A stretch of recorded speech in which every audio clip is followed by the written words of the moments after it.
मन में है विश्वास तेरा तो जीवन में कुछ अच्छा कर जाएगा, मन में है विश्वास तेरा तो जीवन में कुछ अच्छा कर जाएगा, सारी दुनिया के लिए ना सही लेकिन किसी एक का जीवन तू रोशन कर जाएगा, किसी एक का जीवन तू रोशन कर जाएगा। प्यारे बच्चों, मेहनत करते रहिए, किसी न किसी के लिए जीवन में जरूर एग्जाम्पल बनिए ताकि वो मोटिवेट हो आपसे, आप प्रेरणादायक उसके लिए बने कि हाँ ये इसकी तरफ बनना है मुझे यार, कि इतने कम टाइम में कुछ अच्छा कर गया करके, है ना। तो ये विश्वास रख के कीजिएगा ना तो जीवन में जरूर अच्छा होगा।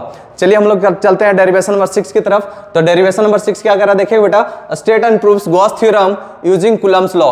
अब यहाँ पे क्या करना है आपको, सबसे पहले क्या करना बेटा, state and proves Gauss theorem using Coulomb's law, right. Coulomb's law को मन में ध्यान में रखना है और किस तरीके से क्वेश्चंस को करते हैं। सबसे पहले स्टेटमेंट समझते हैं कि गॉस लॉ कहता है कि आप लोग जानते हैं कि net electric flux passing through any close surface is equals to 1/ε0 times the total charge enclosed by the close surface. यही स्टेटमेंट है। तो सबसे पहले स्टेटमेंट देंगे। तो गॉस थ्योरम क्या कह रहा है, it states that electric flux passing through any surface is 1/ε0 times the total charge enclosed by the close surface. ये आपका बेसिक डेफिनेशन हो गया।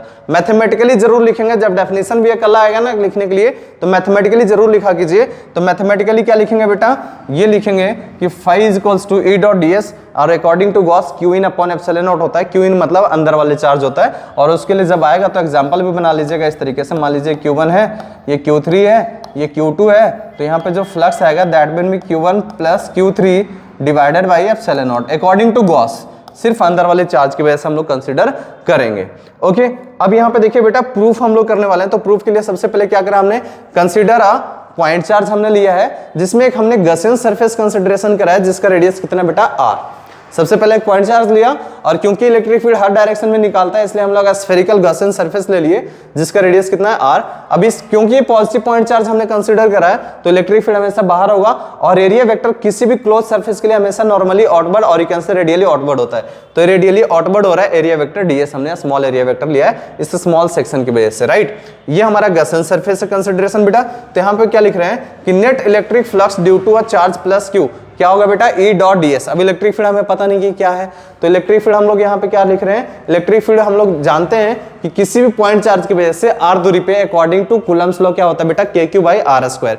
तो हमने क्या लिखा यहाँ पे कि इलेक्ट्रिक फील्ड जो है ना, electric field due to a point charge q at a distance r kq by r square लिख दिए। अब क्योंकि ये ds अगर छोटे छोटे इस तरीके से पार्ट जोड़ते जाओगे तो कंप्लीट ये क्या बन रहा है, स्फेरिकल सरफेस, क्योंकि ये 3D में इमिट करेगा charge particle electric field lines को।